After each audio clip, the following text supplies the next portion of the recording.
Skyways and Landmarks was a small booklet which sold for the princely sum of 6 old pence, but in spite of its humble appearance it was the catalyst that started the Earth Mysteries movement as we know it today. Interest in the ley system that had virtually died was suddenly rekindled and sent off in a multitude of different directions.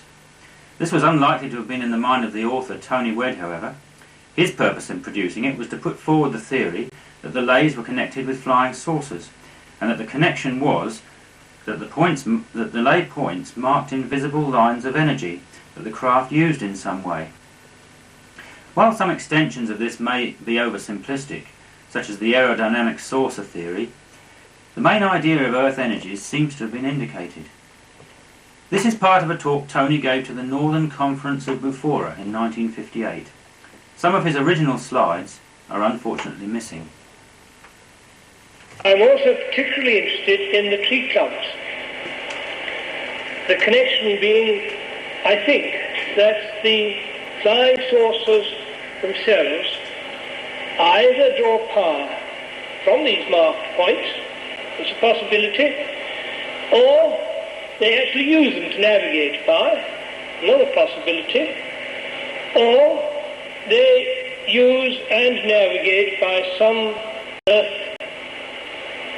emanation, power, vibration, field, what have you, I don't know, that the landmarks themselves mark, and they mark them not necessarily for people flying, but for people on the earth who wanted healing. Most particularly, I think, healing. And I'm quoting from Adamski and Buck Nelson, who both said, flying saucers travel along magnetic currents. They don't drive along like your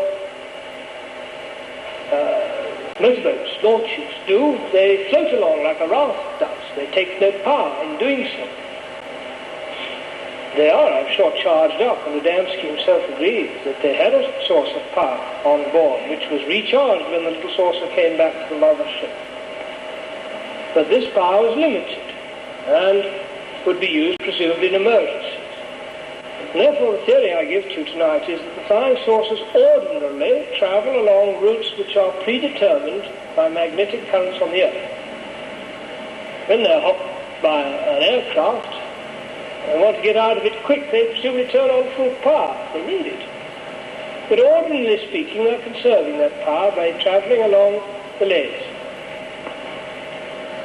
Buck Nelson gave us something which is very striking, because Buck Nelson's a pretty simple, innocent sort of person, and when he comes up with information like this, I don't think he knows at all what he's talking about, but I do.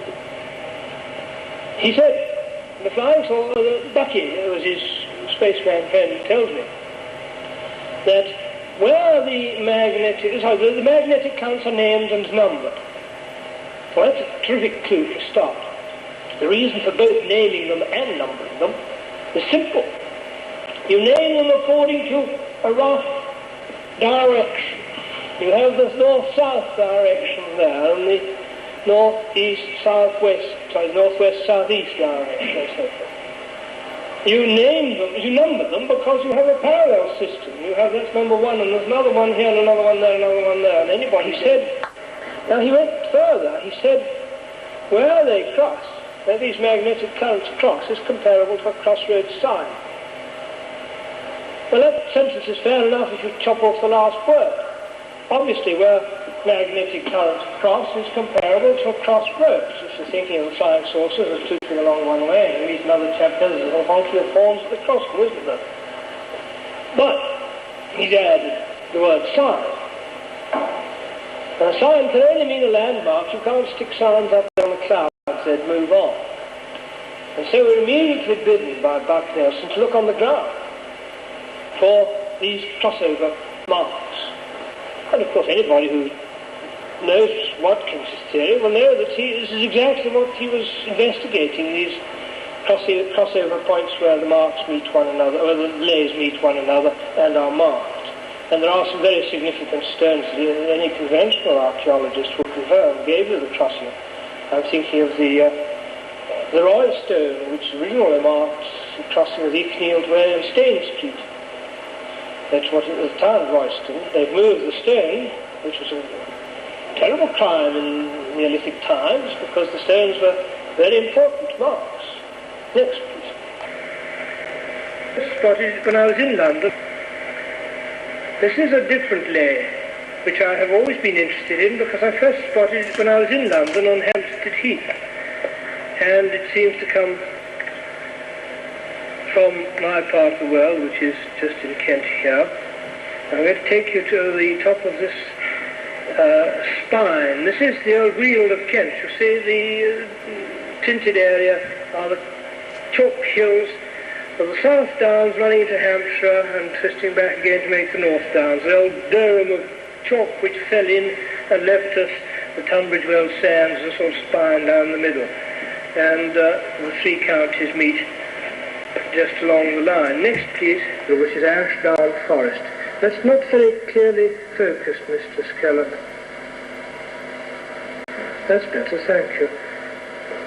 This is the sort of country we're dealing with. We're up 900 feet on Ashdown Forest. We have a very good landmark called Mark Beach here. And I'm going to take you a little further east of this point, down into the Weald and up to those hills in the distance. Next, please. There we have Gill's Lap, which may intrigue some of you who read your Christopher Robin. This is the tall pine trees of the Couple Forest, about which A. Milne wrote. The 100-acre wood being down here to the right, to the left. Next, please. Now, this connection between the flying saucer routes and the old ley lines of Alfred Watkins occurred to me when, in 1960, I went to Mark Beach to see Mrs. Everest to investigate a sighting she'd made in the middle of the night. And her saucer seemed to be travelling roughly along this line I've given you. I also went to Keston, which is up here, which has a Keston Mark place name, and there are two sightings at Keston Mark, and the one at Mark Beach hit me. The word Mark rubbed my memory, and I wondered whether the flying saucers knew about the landmarks. Now, here we have a very good road, though. We've just come down off the forest here to the River Medway. I'm going to show you that mark, that mark, that mark. That one is only an Ordnance Survey triangulation point on the map. It doesn't survive as a mark. And there's another one up here on the hills. There's a possibility of a moat farm here at Kent Water, certainly on the line. There's also a possibility of another mark there, which is not too clear, which I haven't marked here.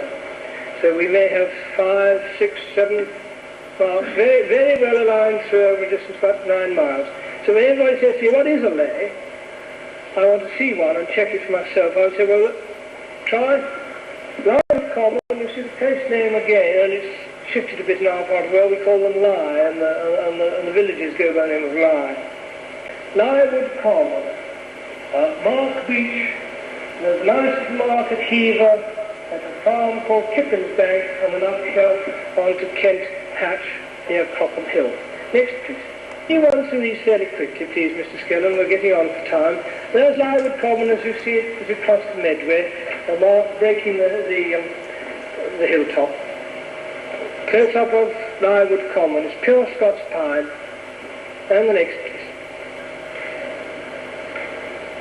We go up over the hill to Black Ham. There are several Scots pines in the woods there, and I can't get into them to take the alignment correctly. I've shown you this picture to suggest that might be on the alignment.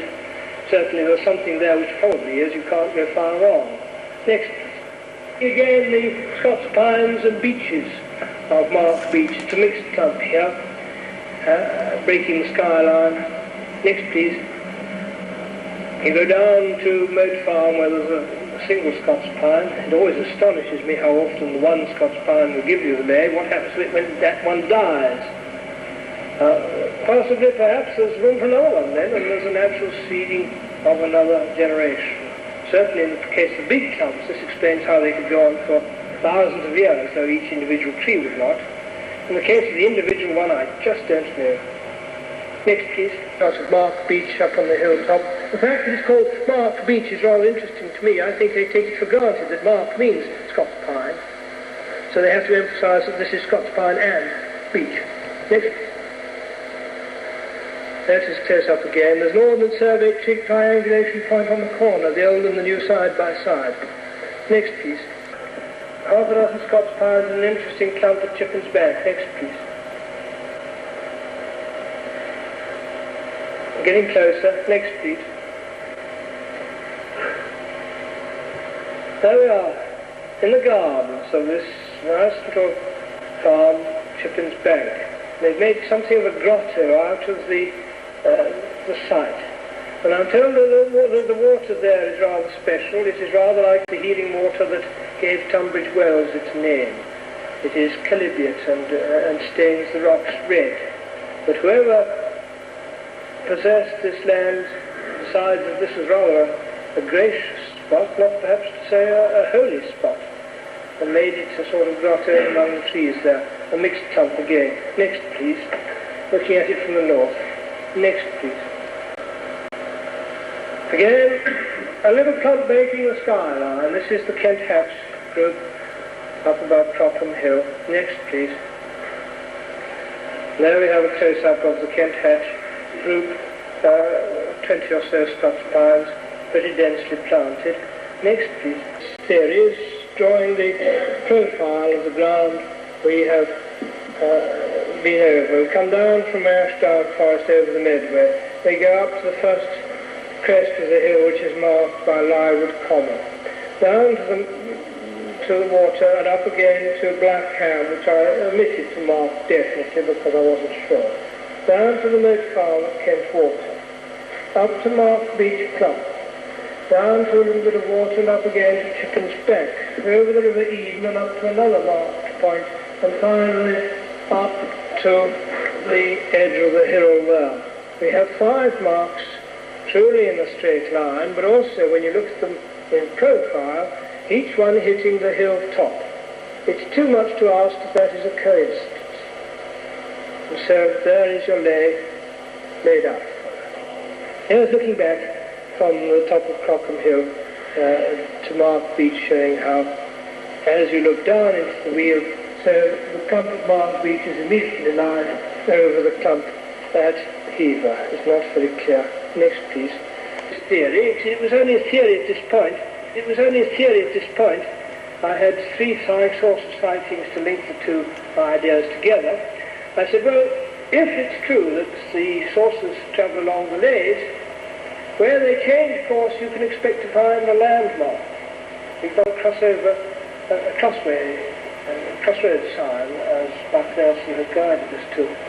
So, when Amy Michel comes up with his 1954 flap, fully documented, and half a dozen crossover points marked, he noticed that where the saucer reached its crossway point and changed direction, came along and pausing, slipped through the air in what we call a falling leaf, and then moved off again on its new course. Most significant for our research into flying saucers.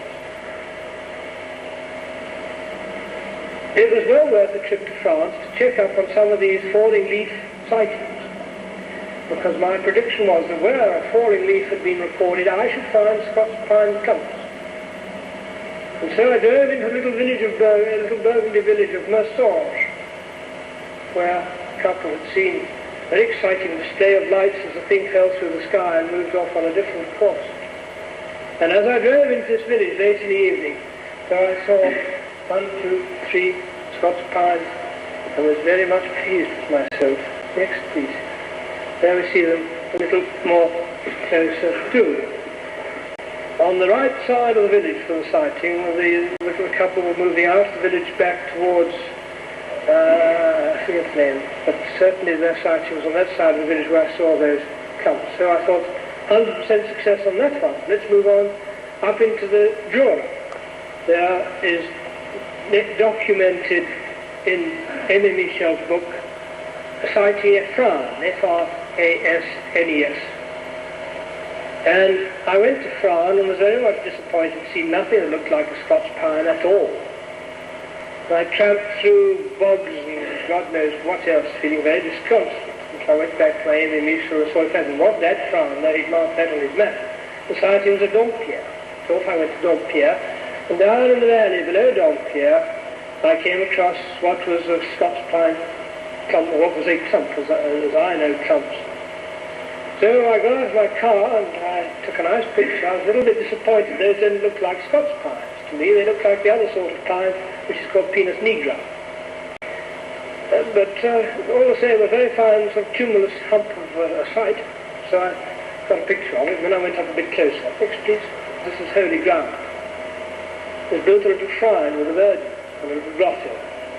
So when I went inside that clump, there I was able to count half a dozen or more of the true Scotch pine. Next, please. 2 scores out of 2. Let's see what we can do on the banks of the Rhine. Next, the third place I was able to investigate was between Niffer and Caen on the Rhine. And I drove between these two villages late in the evening. It was again rather sad to find no obvious landmark that I was looking for. So I pulled into the woods and spent the night in the back of my car. Woke in the morning to find rather astonished that I was in the midst of a pine forest. The place was chock-a-block with Scotch pines of the sort that I expected to find. I've just taken this shot to show you one typical spot. I couldn't find a mark, but there were certainly pines there. I'll give myself 2.5 out of 3. The principle I'm assuming is that the sources are aerodynamic. They do obtain lift from the air, and therefore you cannot travel in a saucer out in space. You must have an atmosphere. By tipping up the leading edge as they travel along, they will obtain lift, just as an aircraft wing is tipped up to obtain lift from the atmosphere which supports the wing. So if you can assume that the magnetic currents only push them sideways, you have the principle by which they move. Now, if you are going to have a whole series of these magnetic currents crisscrossing in different patterns in the landscape, you're going to have to tune to one type of current. Red, blue, green, yellow, we'll call them for the sake of the convention. You're on the blue system, and you're going to change off because you want to go along the red system. And so you tune out the blue. You're pushed sideways as lots. And while you're busy tuning in the red, you're unsupported, and you drop. Well, you don't drop like that. It's like a penny going into a swimming bath, isn't it? Falling leaf. And they do a falling leaf because they've lost their lift, which can only mean, as I understand it, they've lost this sideways push of the magnetic current, which they're able to tune to one moment and tune out the next. And then they tune in another one and gradually build up movement as they move on. Next. A lady came to my house and very intrigued by a sycamore tree, which I knew to be a very special tree, but she went straight to it, quite psychically drawn to it. She knew there was something down there she was going to see, so we took her down through the woods. There it is, you see, a vortex. Well, I'd never heard it called that. The little forester man who showed me the tree said, we'll see that one. It's like what we call a curly sycamore. When that's felled, they'll pay a high price for it in the timber works because the grain is all twisted. It's curly. It's a very unusual grain, a very special for veneering. But Mary Long came along and said, it's not just curly, it's spiral. He said, that's a very striking tree, and that's what I felt drawn to. Well, I take Mary Long with a pinch of salt, but next week she was back again, and she said, look, I've had a very important mental communication. This is the centre, right where you are, and that tree is the centre. Now, if you mark on a map the line went through here, 6 degrees north of northwest, and plot round in a clock, the 12 hours of the clock, you will find 12 magnetic centres, healing centres. It's up to you to go and find them. They're on those alignments. You can't do that sort of thing.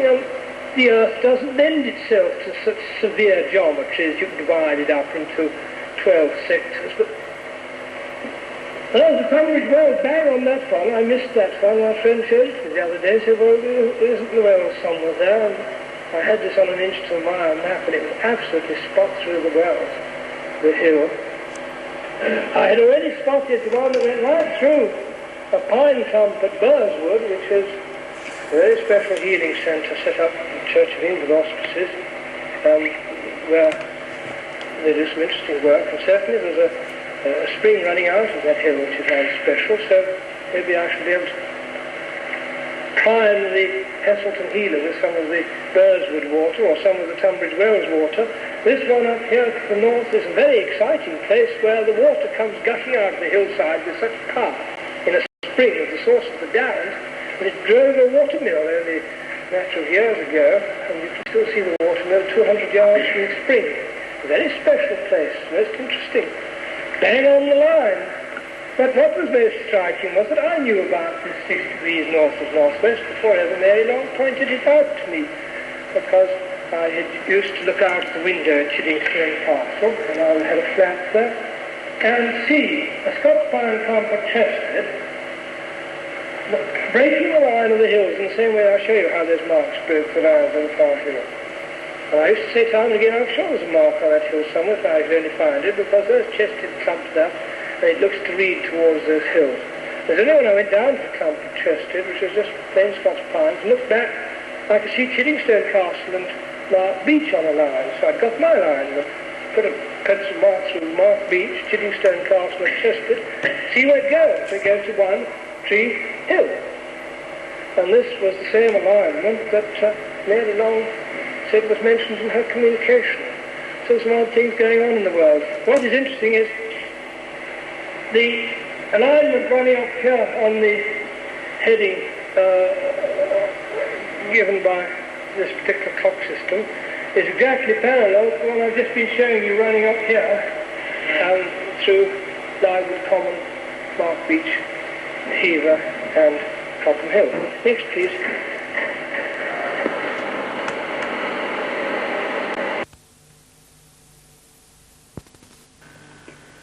In the survey of his work in 1984, we found the Mark Beach Wilderness Farm line to be very accurate. This is the original 6 degrees north of northeast line, and also we found the others in his parallel system to be accurate. Here we see the Lywood Common, Mark Beach, Chippins Bank, Kent Hatch line. Strangely, however, he made a number of mistakes in his radial system. There's no way a regular 12-line system could pass through all the points he mentions. Nevertheless, when I drew the lines on the map, I found they passed through a larger number of crossroads and junctions than a random control system did, and also a number of springs, so perhaps the healing line system is still waiting to be discovered. Tony's work inspired Philip Heselton and myself to start the Ley Hunter magazine, and to give talks which led to the formation of the Earth Mysteries movement that we know today. But what is the truth of the flying saucer connection? No concentration of sightings after 1954 produced orthotony alignments, so ufology lost interest in the idea, and many in the Earth Mysteries movement feel his ideas were mistaken in this, however lucky the mistake may have been for them. However, for myself, I still believe in the ideals of the Star Fellowship which Tony founded, and have even restarted the organisation. I still believe, as he did, in the existence of extraterrestrials and the value of thought communication with them.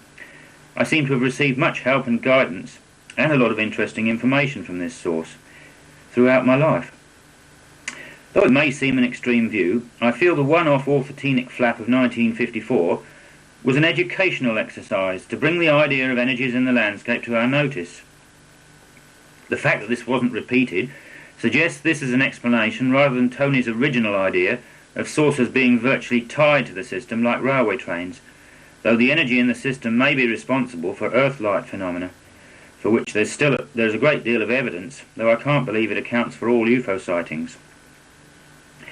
However, whether or not these ideas turn out to be correct, no one can deny the catalytic importance of Tony's work.